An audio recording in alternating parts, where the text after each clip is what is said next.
What's up guys, welcome back to another video. Today I'm going to be showing you the breakdown or the behind the scenes of my latest video, which is This is Ireland. If you haven't seen it already, I'm going to link it up here and also down in the description, so go check that out before you watch this video and then come back and see kind of what went into this video. So I want to thank everybody for the reaction towards my video.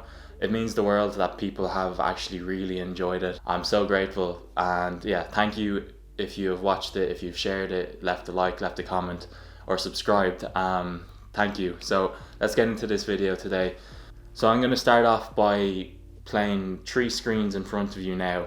The top right is going to be the finished product that you will have seen in the video, and then the top left here is going to be like the raw, uncolored version with no titles, just straight out of camera. And then along the bottom I'm going to run the project timeline that I see here in my editing software.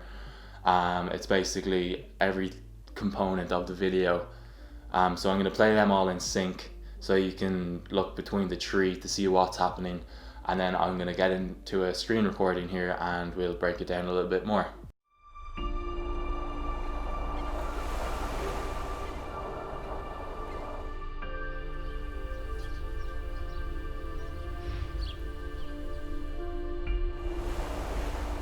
Féach an ghost a fada gan chríoch.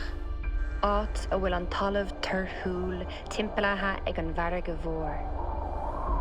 Agus bíonn na siar athraithe solis ag léirú éagsúlacht na talún.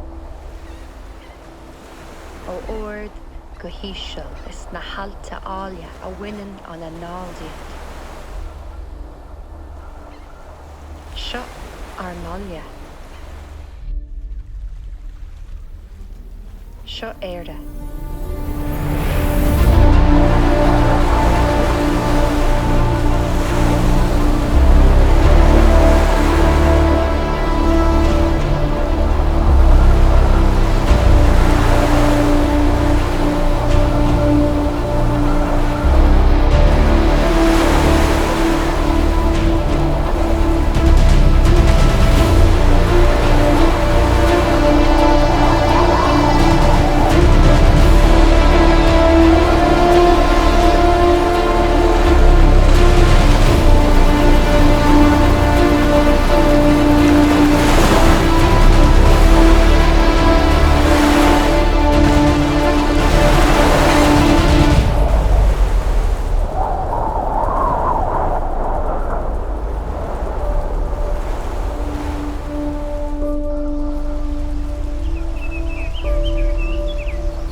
Okay, so that's kind of a behind the scenes sort of look of the project and what kind of went into it, and I'm going to break the timeline down now to you. So we're going to jump into the screen recording now and I'm going to talk you through it and we can learn together. I just want to talk about the song here. This is the song that I used. It's Signal to Noise by Hampus Nayselius. Probably not pronouncing that right, but I did cut out about a minute of this song, or 35 seconds even. As you can see, this is 3.5 minutes long, and my project, if you look over here, is just 3 minutes. So I cut out about 30 seconds in this portion here, And you might be thinking, what are all of these markings along it? And they're just markers that I put in on each beat that I wanted to make a cut on. It just helps the video flow when you cut to the beat of the music. If you don't cut to the beat of the music, it can work, but sometimes it can be a little bit jarring, so I like to cut to the beat. Okay, so I'm just going to jump in here really quickly because I'm editing this now and I've realized that I forgot to talk about one of the most important parts of the video, which is the voiceover. So for this one, I really did want to use a voiceover just to kind of add a little bit more dimension into the video. And for me, the only option was to ever do it in Irish. Now, I did ask a few other people what they thought, English or Irish, and luckily everybody did say Irish would be best for this video. So I went to do it in Irish, and that led me into a problem because I, like most other Irish people, I'm not a fluent Irish speaker. So I was definitely not prepared to be able to write something in Irish and then speak it for myself in Irish. So I had to find someone else to do it for me. So one of my good friends who is a regular guest on this channel, Shane Kelly, he jumped to mind. He's always been very good with words and just writing in general. So I asked him to write it up for me. He's also not an Irish speaker, but I asked him to write up a voiceover for me, as in I sent him over the intro to the video to show him kind of what I was working with. And then I reached out to Kira, who I met at the beginning of the year. She was performing at a charity event run by one of my other friends. So I reached out to her again as she's an Irish speaker, and I said, would you be interested in helping me out with this video? And luckily she said yes. So I sent her over the script and the intro, and she translated it into Irish and sent the voiceover back to me. So that's kind of how the voiceover came to be. So yeah, I'm really happy that I did use the voiceover. In my opinion, it does add a huge amount to the video, and definitely glad I used the Irish, because for me, if it was English, it wouldn't have been as impactful, I don't think. So all in all, I'm definitely glad that I used the voiceover, and I'm looking forward to trying more voiceovers in the future. Might become a regular occurrence in my videos. So I'll finish off here and I'll let you get back into the video. So this is my timeline.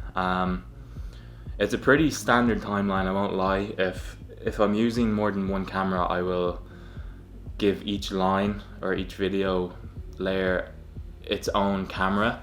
So for example, on the bottom one, if I'm shooting a vlog, for example, the bottom one is going to be my camera, my 90D, which I'm recording on.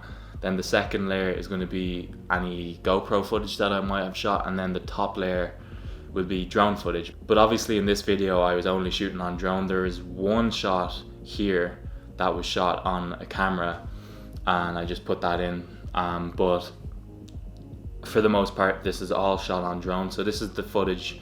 You'll be able to see like the little icons to kind of give you what's going on. This is the footage line, and then moving up, this is the color grade. I'll break down the color grade a bit more now after this. And then the crop is the black bars that you'll see on the bottom and top of the video. And then the top layers are going to be my titles for the subtitles for the voiceover, and then at the end here is like the credits. So that's kind of like the visual side of the video that you see is all up in the top here.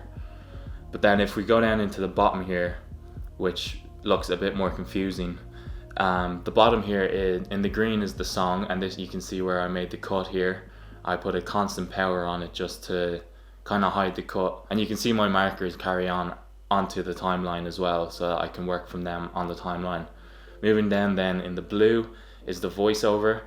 I gave that its own line just for my own kind of workflow, so that I can see exactly where it is if I need to do anything to it. And then the bottom color, the orange kind of color, is all sound design. So that's like sound effects, so like your birds or your waves or rivers or whatever, just to kind of really bring the video to life. So in terms of my workflow and which order I do these things in, I always start off with the song, as I said, and then I'll make out my timeline and export a first cut, which I'll watch over and over to see what needs to be changed, and then I'll change that, and then once I'm happy with the timeline, I will work on sound design. And this one here, that runs for the full length. Again, I made a cut here, but it runs for the full length of the video. It's just a droning sound. I'm going to play it now. And you might be thinking, droning and drones, do they go together? No, but I always play droning on my drone shots just because it kind of adds a bit more depth, a bit more feeling or atmosphere into it. After I do that, I will build out like the world, I guess you could say. So say if you're seeing waves or birds or a boat or something, I will put in the sounds just to really bring it alive. In my opinion, you can make the most amazing visual video of all time, but if there's no sound design or poor sound design, it's not going to be the same video. I really do focus on sound design, and it's not something I'm amazing at by any means, but I still do make the effort with sound design to make it as good as I possibly can. So I want to talk about color grading now and color correction, and I'm going to show you this clip here in particular. So this is the clip that I put the most work into in terms of color correction and color grading. If I strip off the grade here, you can see it is a little bit more flat, I guess you could say. But if I go in here and turn off the color correction, you can see just how big a difference that color correction makes. Not even just color grading. Color grading obviously adds to it, but color correction. So what's color correction? Color correction is basically correcting any colors, making sure you're not clipping in your highlights or your shadows. So to break down the color correction for this one that I did, I knew when I shot this there was a little bit of sunset. It was shot at sunset. It's actually this is down in Galway as well, if anyone's wondering. But I shot this at sunset, so I knew up here there's going to be a little bit of color in the sky. You can see a little bit here, but not too much. Obviously it kind of blew out a bit in camera. It kind of blew out. I didn't expose it perfectly, I will admit, but there's definitely stuff to be worked with there. So the first one I knew I wanted to do was fix up the colors. So just correct the highlights and the shadows, make sure they're not clipping. Clipping is basically you're losing data. So it could be too bright or too dark, so you can't actually see the pixels there. It'll just show as white or black. So first things first is make sure that that is not actually happening. So that was the first kind of thing that I did, and I also brought in a little bit of red into the sky and blue into the shadows in the sky, and I just used the mask to do that, just to affect this portion of the video. So what I did then was I just duplicated the mask, so I'm going to enable that again, and you can see this is really punchy now and it's looking really well now, but then the bottom half of it isn't looking amazing. It's still looking pretty flat. In reality there would be kind of red or orange in the sea here in the highlights, and then blue in the shadows. So I just did another mask down on the bottom here, and that added a little bit more of a reddy orange tint here, and then kind of bluey into the shadows, just kind of matching what I did up top here to make it look normal. And then I will do my color grading directly onto the clip, and I went through obviously every single clip on the timeline, color corrected them, make sure they're looking okay. So after color correcting, I go and I do my color grade, and that's just kind of adding a more stylistic kind of look onto the video. So if I enable this again, save project, if I enable this again, you can see what it does. It really brings out the colors, it brings out the blue. I feel this particular color grade that I used really does bring out the blues. There's a few clips down the bottom of this that I want to show you as well. So this is into the forest. This color, and yeah, this color grade really kind of brings out the blues, makes the blues pop a little bit more. Don't know what happened there, sorry. So if I disable the color grade, you can see it's still a really nice shot, and it's exposed well. Obviously this is all cloud up here, and then if I enable the color grade, you can see it kind of makes the blues and the greens a little bit more punchy. So that's kind of the style that I went for with this video is a kind of moodier feel. So that's a look at the editing kind of process that I go through. I didn't go into too much detail, but I hope you did learn something from that. These are the sort of videos that I really love making. I do prefer making these videos over like the vlogs that I make, and I might make a video talking about this in the future. So that's a look at kind of my workflow in editing. In total, this video took me about 7 weeks of work from start to finish. I will say I wasn't working every single day on it, so it wouldn't have taken 7 weeks if I worked flat out on it, but I did want to take my time with it just to make sure I was doing myself and Ireland justice in this video, and I really do think that I did just that. I'm really happy with how it turned out, and judging by everyone else's reaction, I did pretty well. So thank you again for the reaction on the video. It means the world. So I hope you did enjoy this video. I hope you learned something new. If you did enjoy this video, make sure you leave me a like. If you haven't already, hit subscribe. Of course, I can't force you to do anything. It's your life, but you know the right thing to do. And I will see you guys in the next video. Peace.